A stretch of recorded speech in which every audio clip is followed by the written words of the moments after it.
पवार साहेबांनी आता सांगितलं की थोडक्यात भाषण पूर्ण करायचं आहे, प्रास्ताविक करायचं आहे। पवार साहेबांना रत्नागिरी जिल्ह्याच्या वतीनं आणि समस्त शिवसेनेच्या वतीनं शब्द देतो, कमी बोलू पण जास्त काम करून दाखवू।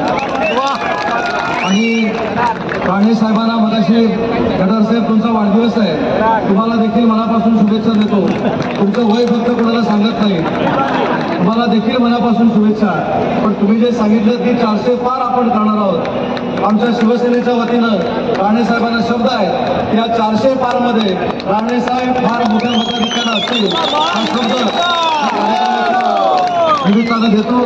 सगळ्या भाजपा, राष्ट्रवादी काँग्रेस, शिवसेना या सगळ्या पदाधिकारी, मनसे, सगळ्याच मित्रपक्ष या सगळ्या पदाधिकाऱ्यांचं मनापासून या ठिकाणी स्वागत करतो।